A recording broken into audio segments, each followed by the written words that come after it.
बिस्मिल्लाहिर्रहमानिर्रहीम, अस्सलाम वालेकुम। प्रोग्राम ज़ेरे बहस में खुशामदीद। मैं हूँ आपका मेज़बान ज़ौक अहमद। नाज़रीन, बुशरा बीबी तकरीबन 9 माह कैद के बाद अब रिहा हो गई हैं। उन पर मुतअद्दिद मुकदमात थे और आखिरी मुकदमा जो था वो तोशाखाना 2 रेफरेंस का था, जिसमें ज़मानत के बाद उनकी रिहाई मुमकिन हुई है। इस रिहाई से एक दिन कबल कुछ पेशन गोइयाँ की गई हैं और उसमें सबसे अहम पेशन गोई फैसल वाडा साहब ने की। उन्होंने कहा कि वो आने वाले दिन के अंदर रिहा हो जाएंगी और उन पर कोई नया मुकदमा भी नहीं बनाया जाएगा। फिर बाद में उन्होंने कहा रिहाई के बाद कि देखा, मैंने जैसे कहा था वैसा ही हुआ, उनकी गाड़ियों को बड़े आराम से अंदर जाने दिया गया। उसके बाद फिर कुछ और बयानात भी उनकी जानिब से आए। अब पाकिस्तान तहरीक इंसाफ, जो कि ये शिकायत भी करती थी और लगता भी ऐसा था कि काफ़ी सख्त हालात से गुजर रही है, कुछ नरमियाँ नज़र आ रही हैं। एक तो ये रिहाई जिस मौके पर हुई, उस मौके पर कुछ डील की बातें चल रही थी। तो आज के इस प्रोग्राम में जानेंगे कि क्या वाकई कोई डील के नतीजे में ये रिहाई हुई। उसके बाद फिर इमरान खान की दोनों बहनें जो हैं उनको भी रिहा कर दिया गया, उनकी भी रिहाई का परवाना जारी कर दिया गया। उसके साथ साथ इमरान खान से मुलाकात के लिए इजाज़त नहीं मिल रही थी उनके वकला को, वो इजाज़त में मिल गई। फिर फैसल वाडा साहब का एक और आज ट्वीट सामने आया और उन्होंने कहा कि गुज़िश्ता रात कहा था बानी पीटीआई की बहनों की रिहाई के लिए कोशिश करूँगा। तो ये कोशिशों से हुई है या वकला की वजह से रिहाई हुई है, ये भी जानेंगे। फैसल वाडा का ये भी कहना था कि आज अल्हम्दुलिल्लाह बानी पीटीआई की बहनों की ज़मानत हो चुकी है और साथ साथ उन्होंने जो पाकिस्तान तहरीक इंसाफ की इस वक्त लीडरशिप फ्रंट फुट पर मौजूद है, तमाम सियासी, आइनी और कानूनी मामलात को देख रही है, उसको भी तनकीद का निशाना बनाया गया है।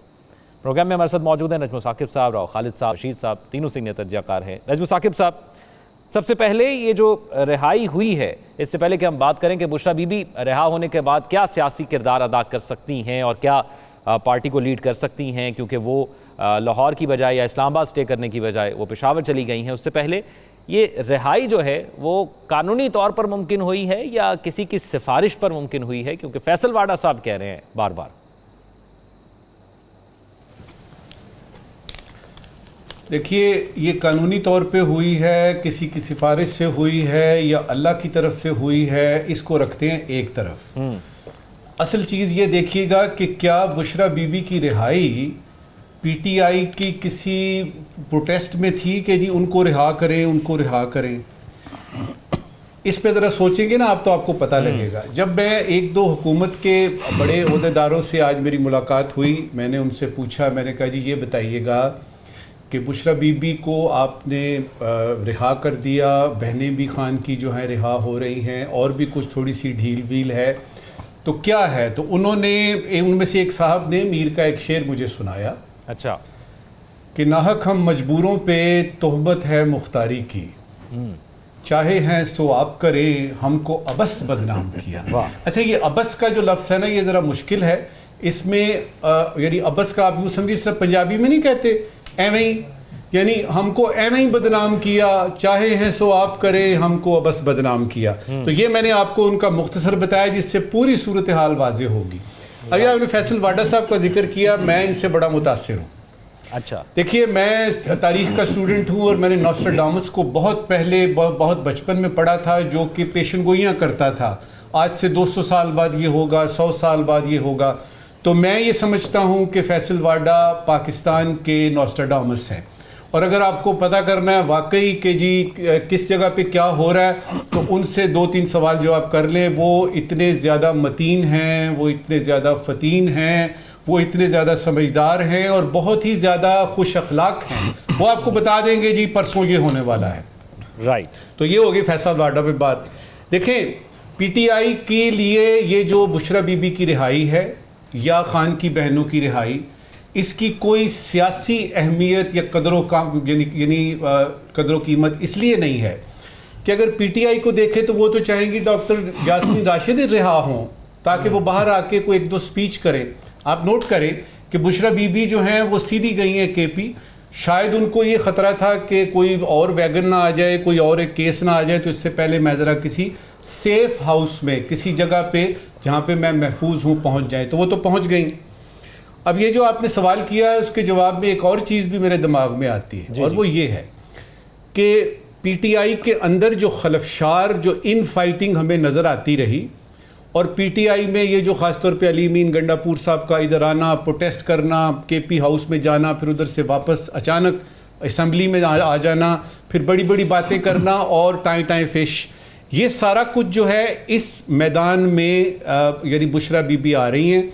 मुझे लग ये रहा है कि इससे पीटीआई में थोड़ा सा निफाक, तफरका जो है वो और बढ़ेगा और उनकी मुश्किलात में जो कि इंतज़ामी उमूर हैं उनके, उसमें मुश्किलात इसलिए होंगी कि इनका अपना एक ठस्सा है, इनका अपना एक रोल है और ये खान की बेगम है और ख़ान इन पे बड़ा रिलाई करते हैं। और एक ज़माने में यानी इन्हीं से पूछ के जो हमें पता लगा तो वो किया करते थे। और ये भी हो सकता है कि ख़ान की जो पिछली बातें हमने सुनी है कि मुझे किसी पे एतबार नहीं है, ये सारे लोग जो हैं ये बिल्कुल निकम्मे हैं क्योंकि मैं तो अभी तक जेल में हूँ, तो हो सकता है कि बुशरा बीबी के लिए कोई एक किरदार, कोई एक कैरेक्टर, कोई एक रोल जो है उसका तयन हो आने वाले दिनों में, लेकिन इससे कोई फ़र्क नहीं पड़ेगा। राइट। अब ये कि ये इस वक्त ही क्यों हुई है, देखिए ये टेक्टिकल मूव है, ये आपने पूछा, ये टेक्टिकल मूव होती है कि देखिए तरमीम करानी थी, करा ली, 2/3 हमने अक्सरियत वाजे करनी थी, वो कर ली, हुकूमत तो अब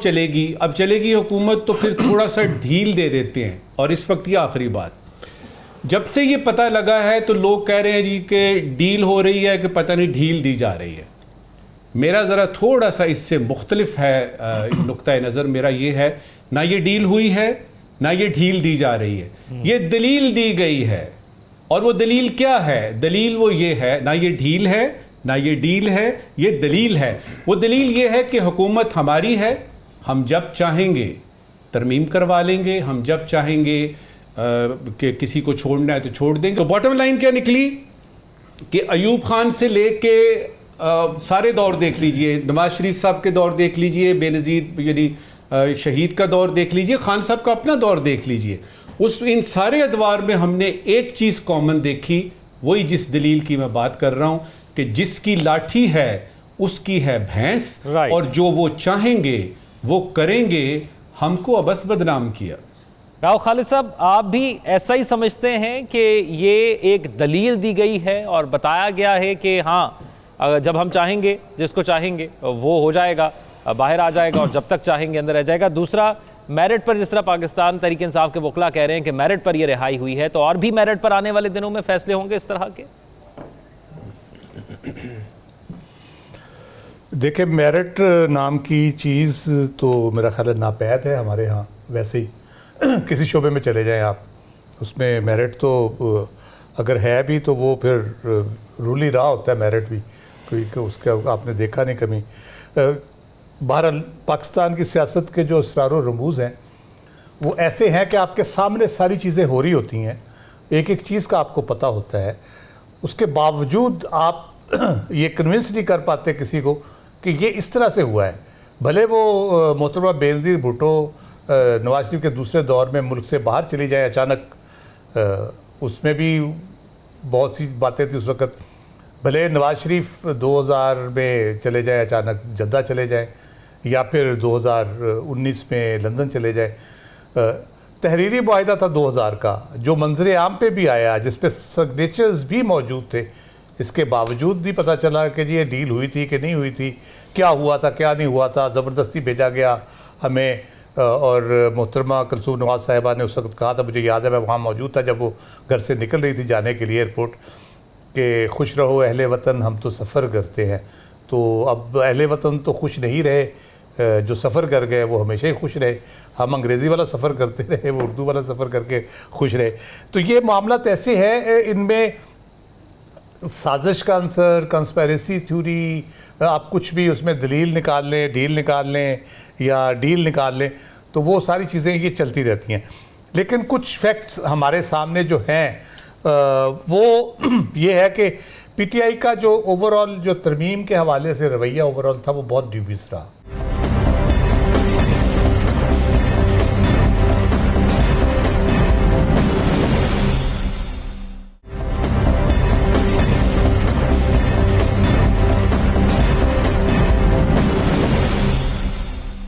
मैं पहले भी कह चुका हूँ पहले मैं कन्विंस नहीं था शुरू में कि ये बहुत एक गैर संजीदा किस्म की कोशिश की गई पहले मरहले में, तो मुझे लगा कि कोई ऐसे ही ड्रामा करने की कोशिश की गई, संजीदगी नहीं है इसमें। लेकिन जब फिर मौलाना के साथ मिलकर उन्होंने काम शुरू किया, तो पिछले हफ्ते के प्रोग्राम में मैंने ये कहा था पहले दिन ही कि ये सब एक पेज पे है पीटीआई समेत, और ये तरमीम ने हो जाना है। तो आप देखें उनका पीटीआई का किरदार थ्रू आउट जो रहा वो बहुत ड्यूबियस रहा। वो थे भी और नहीं भी थे। वो कहते हम शुमार नहीं भी करें हमें, हम शुमार में भी हैं, क्योंकि सारी उसकी नोक पलक संवारने में इंपॉर्टेंट उन्होंने मदद की।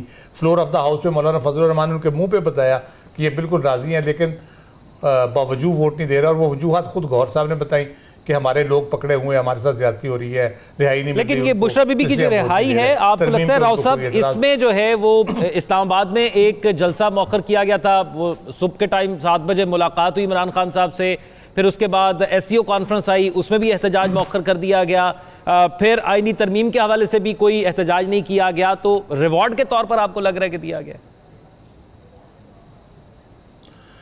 मैं इसी तरफ आ रहा था।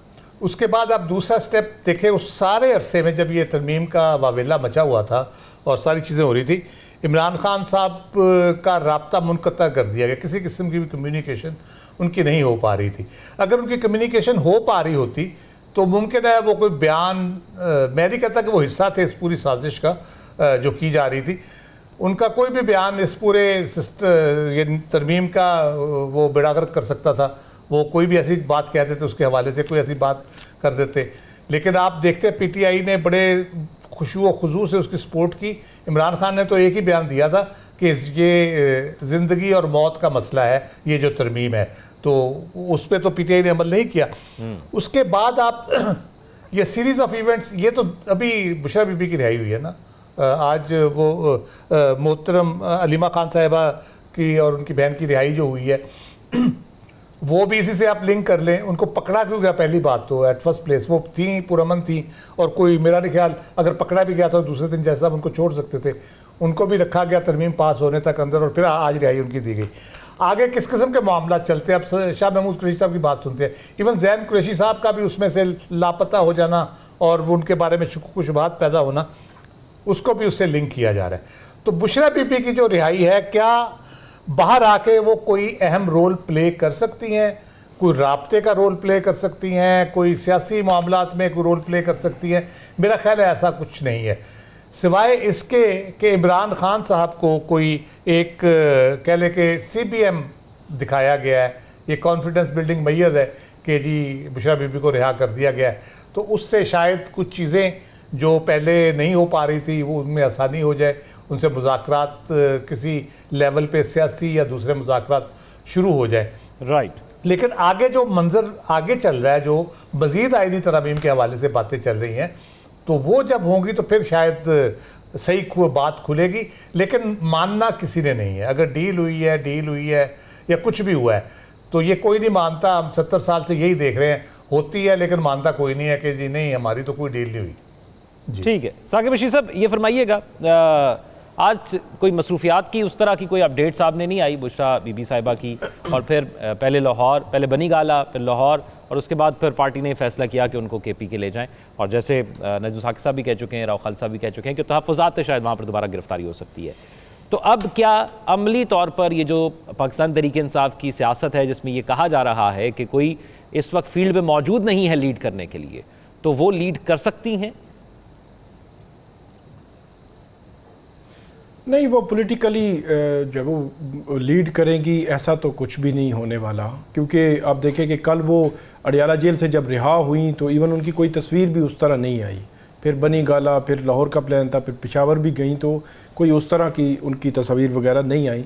तो बज़ाहिर वो लीड तो हमें करती नज़र नहीं आ रही किसी तौर पे भी। लेकिन पीछे रहकर अब वो क्या प्लानिंग करती हैं, क्या उनको हदायत देती हैं, ये एक अलग बात है।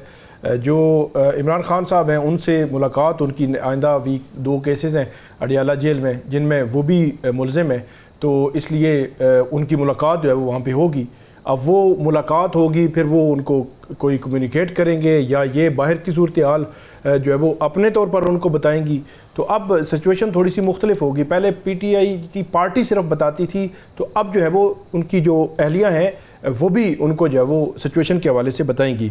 जहाँ तक डील की बात है वो तो हमारे यहाँ हर दौर में ये रहा है कि इस किस्म की बात होती रही है। बुशरा बीबी को जब 31 जनवरी को गिरफ़्तार किया गया तो रात तकरीबन यही टाइम था, तकरीबन 8 बजे, तो एक जो चीफ़ कमिश्नर इस्लामाबाद है उनका एक नोटिफिकेशन आया कि उनको सब जेल बनी गाला डिक्लेयर करके उनको वहाँ मुंतकिल कर दिया गया है। और उसके बाद एक बहस शुरू हो गई कि ये डील की गई है और इमरान खान ने डील की है, बुशरा बीबी ने डील की है कि वो जो है वो बड़े सुकून से जो है वो बनी गाला ही रहेंगी और ख़ान भी जो है वो अब आ रहा है बाहर, और इस तरह की बातें शुरू हो गई।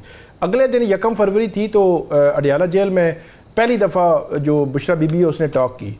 उसने कहा कि पहली बात तो ये है कि मुझे सुबह से शाम तक इन्होंने बिठाए रखा और मुझे बताया ही नहीं कि बनी गाला लेके जा रहे हैं, और मुझे यहाँ से ले गए, बनी गाला हो गया, मुझे पता ही नहीं कि उसको सब जेल करार दे दिया गया है और पता नहीं डील हो गई है ये वो। उसने कहा कि मैं अभी कह रही हूँ कि अभी मुझे लाएँ हैं बनी गाला से, मुझे अडियाला जेल में ही रखें। फिर आखिर में हुआ क्या, जो बनी गाला से अडियाला जेल शिफ्टिंग हुई थी उनकी पटिशन उन्होंने खुद फाइल की बुशरा बीबी ने, जो पटिशन मंजूर हुई और उनकी मंजूरी के बाद उनको बनी गाला से अडियाला शिफ्ट किया गया। और ये 15 केसेस में 13 केसेस में उनको रिलीफ मिला, मतलब वो बरी हुई हैं, और 2 केसेस में उनकी ज़मानत हुई है। अभी जो परसों ज़मानत हुई है उसमें जो प्रोसिक्यूशन है, मतलब हुकूमत, उसने पूरा जोर लगाया FIA ने कि ज़मानत ना हो, मतलब उन्होंने मुखालफत की है और फुल फ्लैज केस लड़ा है। और उस 15 माह में 15 केसेस में 267 डेज जो अब रही हैं वहाँ पे तकरीबन 10 माह। रिसेंट पास्ट की अगर मैं बात करूँ तो ये शरीफ फैमिली, जरदारी फैमिली और इमरान फैमिली की अगर हम कंपैरिजन करें, फरियाल तालपुर साहिबा भी 2-3 माह मेरे ख्याल में रही कि किसी नैब केस में इस तरह उनको गिरफ्तार किया गया था। मरियम नवाज साहिबा एक केस में तकरीबन 2.5 माह और दूसरे केस में तकरीबन 1-1.5 माह, तकरीबन मिला के 3-3.5 माह बनते हैं। तो उस लिहाज से जो फैमिलीज़ हैं, हुक्मरान फैमिलीज़, उस लिहाज से 10 माह जो है वो गुजारे हैं बुशरा बीबी ने। मेरा ख्याल ये है कि बुशरा बीबी ने एक खातून होने के नाते जो एक समझ आ रही थी बात कि वो उनका सियासत से भी कोई ताल्लुक नहीं है, तो उन्होंने जेल में 10 माह गुजारे हैं और वो जो है वो इमरान खान की कमज़ोरी साबित होंगी, तो वो नहीं हुई। तो मेरा ख्याल है इसका एक डिफरेंट एंगल करने के देखना चाहिए कि डील की बातें करके उस सारे सिनेरियो को पीछे धकेला जा रहा है कि 10 माह एक खातून जो है वह रही है, उसका सियासत के साथ कोई ताल्लुक नहीं, केसेस सही थे गलत उसको साइड पे कर दे। दूसरी जो बात आपने की कि डील के हवाले से कि बाहर रह के क्या कम्युनिकेशन का जरिया बन सकती हैं, बिल्कुल बन सकती हैं। उन्होंने खुद ये बात की थी 1 फरवरी को या 2 फरवरी को वहाँ पे मीडिया से टॉक में कि जब इमरान खान शुरू में गिरफ्तार हुए तो वो अटक जेल में थे, तो उनको ये मैसेज मिला कि इमरान खान अगर 3 साल के लिए खामोश हो जाए तो मामला सारे सेटल हो जाएंगे। तो ये उन्होंने बात की थी और उसके बाद इमरान खान साहब ने उसकी तस्दीक भी की, मतलब एक मैसेज उनको मिला डील का, और उसके बाद उन्होंने तस्दीक भी की, लेकिन उन्होंने डील जो है वो की नहीं। तो इससे ये आप कह सकते हैं कि वो एक कम्युनिकेशन के लिए एक जरिया बन सकती हैं। ठीक है, उनके साथ यानी कम्युनिकेट किया जा सकता है और इमरान खान से जब उनकी होगी तो उसमें भी पैगाम रसानी हो सकती है। एक और अहम मामला है वो 26वीं आईनी तरमीम का है। बिला आखिर गुज़िश्ता हफ्ते में ये तरमीम हो गई है। रात गए तक कौमी असम्बली का इजलास जारी रहा, सुबह 5 बजे तक ये तरमीम जारी रही। इस पर तफसीलन बात करेंगे कि इसके फ़ज़ाइल क्या हैं, इसके मज़ाइल क्या हैं, एक ब्रेक के बाद। Stay with us.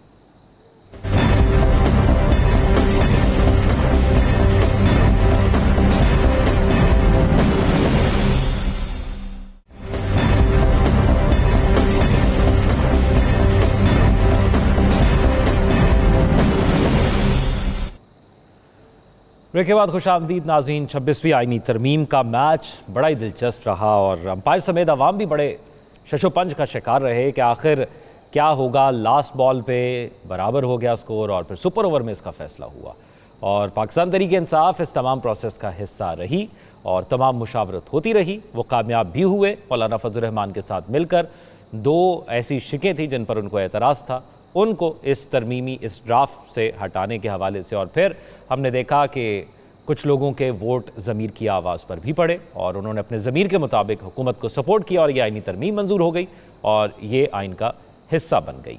लेकिन अभी ये तरमीम आई ही है, अभी पूरी तरह नाफिज भी नहीं हो सकी जो इसमें तब्दीलियाँ की गई हैं। तो 27वीं आईनी तरमीम की बात भी शुरू कर दी गई है। अब 26वीं आईनी तरमीम के हवाले से 2 बयानात ऐसे हैं जो सामने आए। एक तो बिलावल साहब ने ये कहा है कि मालूम नहीं था कि जस्टिस मंसूर अली शाह अगले चीफ जस्टिस नहीं बनेंगे, और फिर JUIFA के तर्जुमान हैं असलम गौरी साहब, उनका एक बयान अब से कुछ देर कबल मैंने देखा जिसमें उन्होंने कहा कि हमारे साथ हुकूमत ने यही डील की थी कि मंसूर अली शाही चीफ जस्टिस होंगे और उसके बाद अगला जो है प्रोसेस नाफिज होगा। तो अब इस किस्म के बयान भी सामने आ गए हैं और मौलाना साहब ये भी कह रहे हैं कि 27वीं आईनी तरमीम नहीं आ सकेगी, भरपूर मुज़ाहमत करेंगे।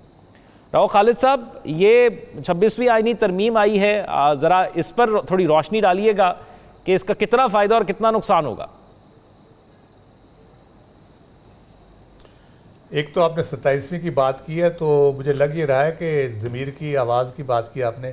ज़मीर की आवाज़ मज़ीद बुलंद होगी, मज़ीद वसी होगी, और जो नुकात निकलवाए गए थे वो 27वीं में या 28वीं में, 29वीं, 30वीं या 31वीं में वापस आ सकते हैं। एक तो ये किसी गलतफहमी में ना रहें जो भी हैं, क्योंकि ज़मीर की आवाज़ में बहुत दम होता है और वो अपना काम दिखा के रहेगी। दूसरी बात है मंसूर अली शाह साहब की, तो बिलावल तो सादा है, बहुत ही सियासतदान है, लेकिन उनको इतने सादा नहीं होना चाहिए, बड़ा उनको सीखना चाहिए थोड़ा सा दाव पेच सियासत के, कि अगर ये 26वीं तरमीम मंसूर अली शाह साहब को बनाने के लिए थी तो इसको बनाए बगैर भी 25 तारीख से पहले करने की ज़रूरत नहीं थी। अगर मंसूर अली शाह साहब को ही चीफ जस्टिस बनाना था, उनको बनने देते पुराने कानून के तहत, तो फिर हो जाती। तो इतनी सादगी अच्छी नहीं होती और इस तरह से फिर हाथ हो जाता है आपके साथ। जहाँ तक 26वीं आईनी तरमीम की बात है, तो वो एक गोरख धंधा है मेरे हिसाब से। जितना पढ़ते जाते हैं आप कंफ्यूज होते जाते हैं, पजल हो जाते हैं, और वो डोर नहीं उलझ जाती। जैसे पतंगबाजी अगर आपने की हो तो गुंजल जो पड़ जाते हैं ना, उसको फिर निकालना मुश्किल हो जाता है, या तो फेंकना पड़ता है या उसको काटना पड़ता है। तो इस किस्म की इसमें चीज़ें हैं। आप अपॉइंटमेंट हो गई चीफ जस्टिस साहब की, अभी कमीशन के रूल्स ही नहीं बने।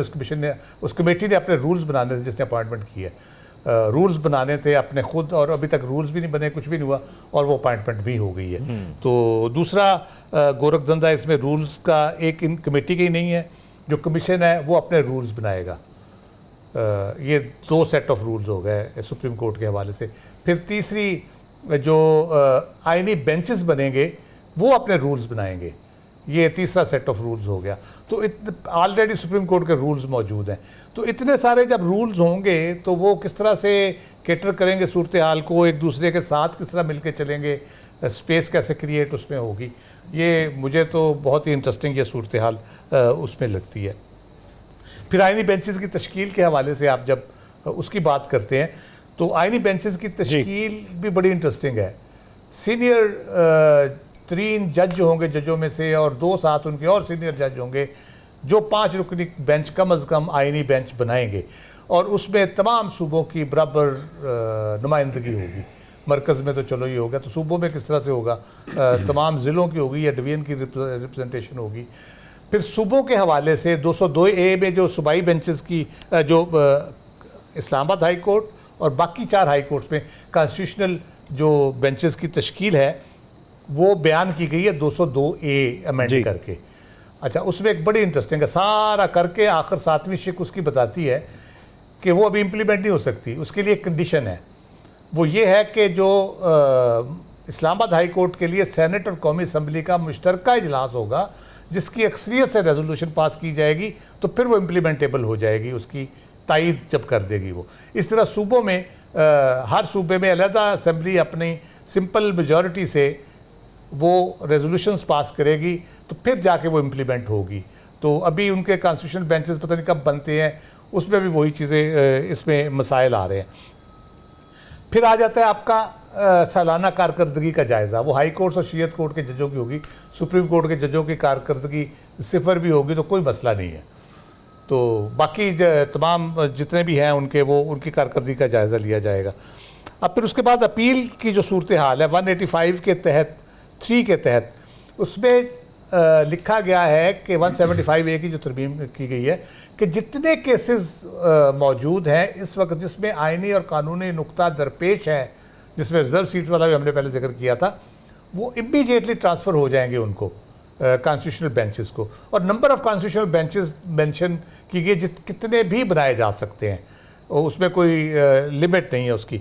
तो क्या 13 रुकनी बेंच का जो फैसला है वो कॉन्स्टिट्यूशनल बेंच जो बनेगा वो 13 रुकनी होगा, क्योंकि अपील उधर चली गई अब, या वो 15 रुकनी होगा, 17 यानी बहुत रुकनी से होगा, इब्हाम राव उसकी साहब कोई हमें समझ नहीं आ रही कि वो मौजूद किस तरह है। से मैं उसको- जरा नजम साकिब उसको- साहब से भी थोड़ा सा जान लूं। इब्हाम एक आध इब्हाम है, कोई एक आध इब्हाम है। सीनियरिटी का भी अभी तय होना बाकी है। सीनियर प्यूनेज जज कौन होगा, सीनियरिटी किस तरह डिटरमिन होगी, और कॉन्स्टिट्यूशनल बेंच की सीनियरिटी अपनी होगी। नजमुल साकिब साहब, ज़मीर की आवाज़ पर जिक्र हो रहा था तो एक शेर मेरे दिमाग में आया, आपकी इजाज़त से सुनाता हूँ कि शायद उन्होंने सोचा होगा कि कुछ सोच कर शम्मा पे परवाना जला होगा, कुछ सोच कर शम्मा पे परवाना जला होगा, शायद इसी जलने में जीने का मज़ा होगा। तो अब हाँ, अगर होगा आइन में किसी को तो अदलिया के पास तशरीह के लिए चले जाएंगे फिर। देखिए, ये शमा परवाने का आपने ज़िक्र किया है ज़ौक़, तो फौरी तौर पे गालिब का एक शेर याद आया, जो कि इस तरमीम में जो कुछ पता लगा ना, जो कुछ हो रहा था या जिस उजलत में ये सारा कुछ हुआ, कुछ न देखा फिर बजुज़ एक शोलाए पुरपेचो ताब। ज़रा मुश्किल शेर है। जी जी। कुछ न देखा फिर बजुज़ एक शोलाए पुरपेचो ताब, शम्मा तक तो सबने देखा था कि परवाना गया।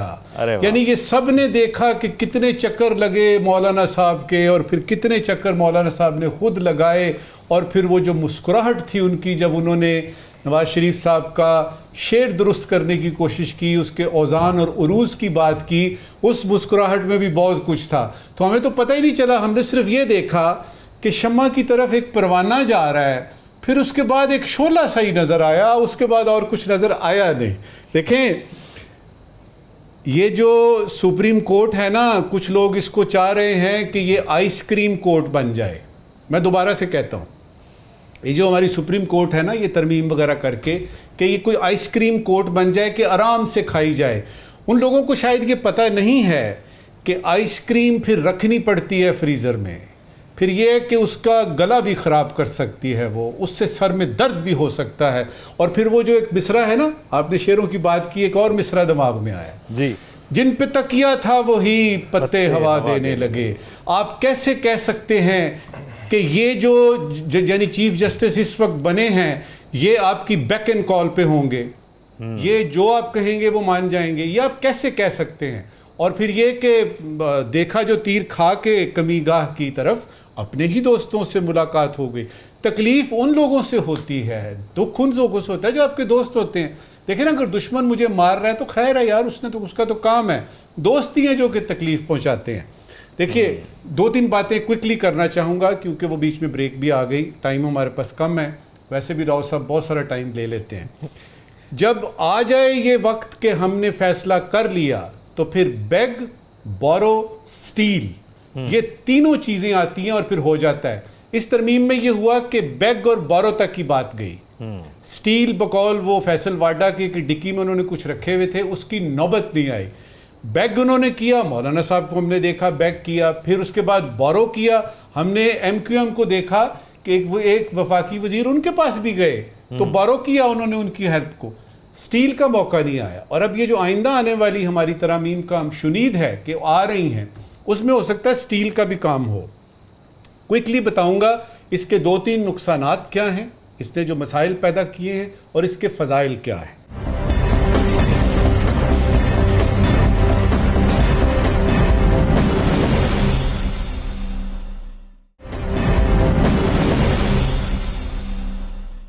सबसे पहले ये है कि PTI के पास सवाए खामोश तमाशाई बनने के कोई ऑप्शन नहीं थी, और ये बड़ी तकलीफ की बात है।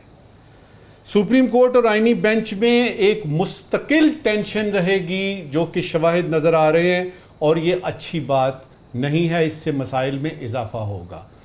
उसके बाद ये कि जो कंप्रोमाइज्ड आपकी सुप्रीम कोर्ट पहले थी, जब चीफ जस्टिस साहब पुराने तशरीफ़ लाए, जो आज उनका आखिरी दिन था यानी सर्विस का, उससे भी ज़्यादा गंभीरता इस वक्त आजकल की सुप्रीम कोर्ट में है, जो कि मुल्क के लिए ठीक नहीं है। आइन की हुर्मत जो है उसको एक मरतबा फिर से ठेस लगती है। अवाम के मसाइल में इस तरमीम के बाद अवाम के मसाइल में दिन दुगनी और रात चुगनी तरक्की होगी। 2-3 इसके फ़ज़ाइल भी हैं। साफ और खुल के पता चला कि अपोजिशन में कोई दम है ना खम है। पहली बात, हुकूमत के अगले चंद साल पक्के हो गए हैं, इस तरमीम ने जाहिर कर दिया। अब उनको कोई ये भी नहीं कह सकता कि जी आप वोट ऑफ कॉन्फिडेंस लें। भाई 2/3 अक्सरियत हमारे पास है तो हुकूमत के कदम मजबूत हो गए। जिन्हें नवाजा जाना था वो नवाजे गए, जिन्होंने जो कमाना था उन्होंने वो उसमें कमा लिया।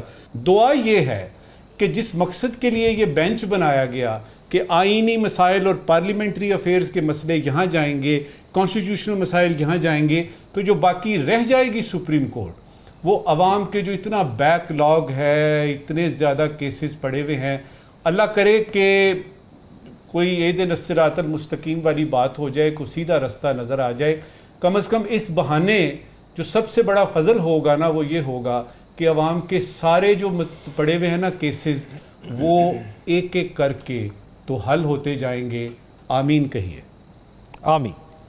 साकिब बशीर साहब, अब हमने देखा पिछले हफ्ते के अंदर जो समातें सुप्रीम कोर्ट के अंदर हो रही थी, 2 से 3 मौके ऐसे आए जब जजेस ने ये रिमार्क्स दिए उन केसेस में कि इसमें तो आइन का जिक्र है, तो ये मामला अब आइनी अदालत को भेज देते हैं, और हमने देखा कि ये 2 से 3 जगह आया। एक तो ये बताइएगा कि सियासी और आइनी ये 2 अलग अलग मामलात हैं, तो सियासी मामलात भी अब सारे इसी आइनी अदालत के अंदर आएंगे? नहीं, 2 अलग अलग नहीं है, एक ही है। आइनी मामलात में ही जो पॉलिटिकल केसेस हैं उनको डिसाइड किया जाता है। अभी रिसेंटली अगर आप देखें, ये मखसूस नशिस्तों का केस है, इसमें वो आर्टिकल 51 जो है वो उसकी तशरीह का मामला था। तो एक आइनी मामला है, लेकिन इसी में पॉलिटिकल एंगलिंग भी है, क्योंकि पॉलिटिकल पार्टीज़ हैं इसमें, रिस्पोंडेंट भी या पटिशनर भी। तो आइनी मामलात ही जो है वो पॉलिटिकली लिंक कर रहे होते हैं मुख्तलिफ केसेस में। इसमें जो अब सुप्रीम कोर्ट में और हाई कोर्ट्स में भी अभी तक, जिस तरह राव साहब ने बताया कि अभी चारों जो सूबाई असम्बलीज हैं उन्होंने अलग से करारदाद और मरकज़ में अलग से होनी है, उसके बाद ये लागू होगा हाई कोर्ट्स पे। लेकिन हाई कोर्ट्स भी जो है वो आइनी मामलात को पेंडिंग उन्होंने करना शुरू कर दिया है कि ये जी आइनी मामला है, ये आइनी मामला है, ये आइनी मामला है। तो ये एक मतलब हैरान कौन है। और सुप्रीम कोर्ट के बेंचेस तो बाकायदा तौर पर कर रहे हैं कि ये आइनी मामला है, आइनी बेंच को भेज दें। बल्कि जो नामजद चीफ जस्टिस हैं या अफरीदी साहब, उन्होंने कल कहा कि मैंने रजिस्ट्रार को कह दिया है कि तमाम जो आइनी मामलात हैं नौयत के, वो सारे अलग कर दिया जाए। एक और जो बड़ा बहरान जो है वो जन्म लेगा कि हाई कोर्ट्स में अब आर्टिकल 199 के तहत जो है वो वहाँ पे रिटें आती हैं, पिटिशन्स आती हैं, उसमें तकरीबन हर मामले में ही कहीं आइन का जो वायलेशन हो रही है, कोई राइट्स की बात हो रही है, जो फंडामेंटल राइट्स के जो केसेस हैं वो सारे ही तकरीबन फिर वो आइनी बेंचेस की तरफ जो है वो चल पड़ेंगे। तो मेरा ख्याल है कि ये इसकी फिर जो है वो कल वजारत कानून ने एक वजाहत भी दी।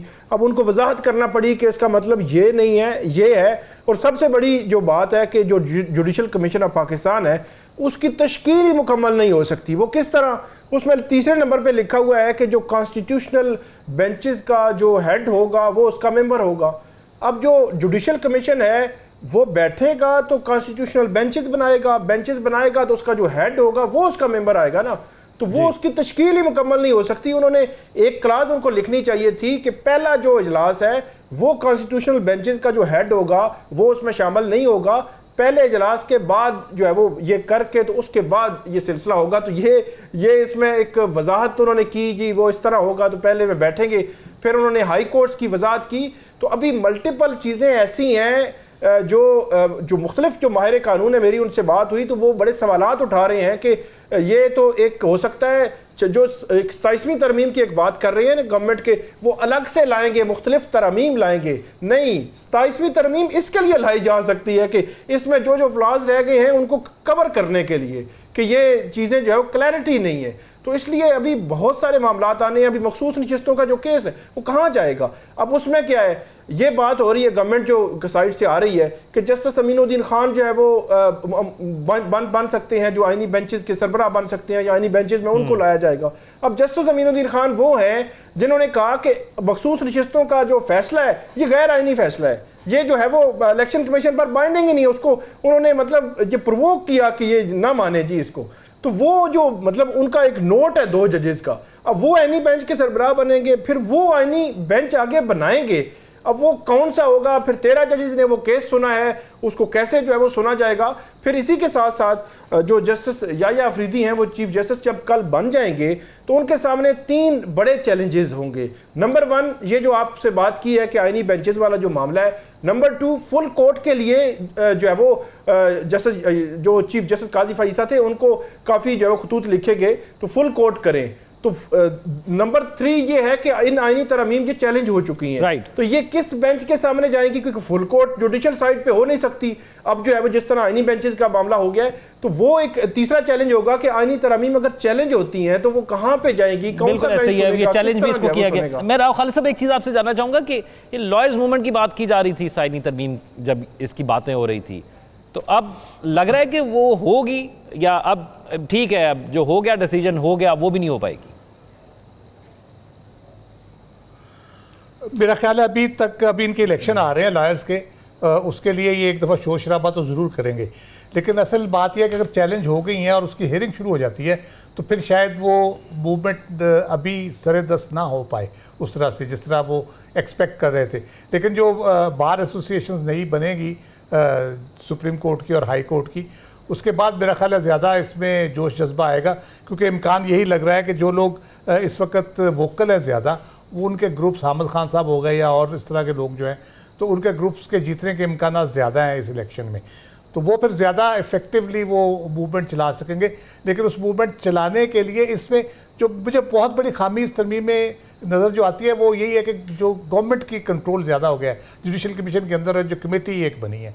अदरवाइज़ बहुत सी चीज़ें हैं जो होनी चाहिए थी इसमें वो की गई हैं। तो मेरा ख्याल है अभी वो क्या गू मगू का शिकार है, अभी वो देखेंगे कुछ अर्सा। लायर्स इमीडिएटली वो अभी कमेटी बनानी है उन्होंने अपने एहतजाज वाली, और उसके बाद वो फैसला करेंगे किस तरह से चल रहा है इसको लेकर। ठीक। अच्छा नजम साकिब साहब, इससे पहले कि आज के सवालों की तरफ चले उससे पहले आपने, क्योंकि जब ये मामला हो रहा था 25 अक्टूबर के हवाले से कि उससे पहले तरमीम आएगी और क्या चीफ जस्टिस को एक्सटेंशन मिलेगी, तो आपने बड़ी दफ़ा इस ख्वाहिश का इजहार किया था और ये कहा भी था कि आपको ये लगता है कि मौजूदा जो चीफ जस्टिस हैं जो आज जिनका आखिरी दिन है वो अपने वक्त पर घर चले जाएंगे और वो एक्सटेंशन नहीं लेंगे, तो आपकी इस ख्वाहिश का भी एहतराम कर लिया उन्होंने? जी, ना सिर्फ ख्वाहिश का एहतराम किया है बल्कि वो बाकायदा तौर पे फुल रेफरेंस ये वो जो अलविदाई खाने शाने होते हैं वो भी सारा कुछ हुआ है। देखिए बहुत सारे लोग हैं जिनको ये फ़र्क नहीं पड़ता, मैं दोबारा से कहूँगा बहुत सारे लोग हैं जिनको ये फ़र्क नहीं पड़ता कि आज के बाद 50 साल बाद या 20 साल बाद जब उनके पोते पोतियों से सवाल किए जाएंगे तो उसमें उस वक़्त क्या सूरत हाल होगी। बहुत कम लोग हैं जिनको ये एहसास होता है कि ये जो जिम्मेदारी हमें दी गई है इसको हमने ज़िम्मेदारी से ही करना है पूरा, और दयानतदारी का इसमें अमल दखल होना चाहिए। लिहाजा मेरे बच्चे होंगे, बच्चों के बच्चे होंगे और उनसे भी सवाल हो सकता है कि आपके नाना जान ने, आपके दादा जान ने फ़लाँ फ़ैसला जो किया वो गलत किया और उसमें उनको ये ऐसा नहीं करना चाहिए था, तो वो बच्चे फिर क्या करेंगे। ये सूरत हाल है आज के सवाल। जनाब, 2 सवाल, एक ज़रूरी और एक गैर ज़रूरी। पहले ज़रूरी सवाल, जस्टिस मंसूर अली शाह ने बताया है कि अब सुप्रीम कोर्ट में एक सवाल रोज़ उठेगा कि केस आम बेंच सुनेगा या आईनी बेंच सुनेगा। ज़रूरी सवाल ये है कि क्या वकला हजरात को रवायती डिलेइंग टैक्टिक्स यानी ताख़ीरी हरबे इस्तेमाल करने की अब ज़रूरत भी रह गई है कि नहीं। ठीक। आज का गैर ज़रूरी सवाल, खबर मिली है कि कारकुनों और वकला ने मौजूदा पीटीआई क़यादत को फ्रेंडली अपोजिशन करार दिया है। किसने करार दिया है? कारकुनों और वकला ने मौजूदा पीटीआई क़यादत को फ्रेंडली अपोजिशन करार दिया है। गैर ज़रूरी सवाल ये है कि जेल के हुकाम ने यह खबर खान तक पहुंचाई है कि नहीं, और ये कि फ्रेंडली होने का मशवरा पीटीआई की मौजूदा क़यादत को कहां से मिला। हमारे नाज़रीन अपने फील्ड आगाह करेंगे। प्रोग्राम का वक्त ख़त्म हो जाता है। अपना ख्याल रखिएगा। अल्लाह हाफ़िज़।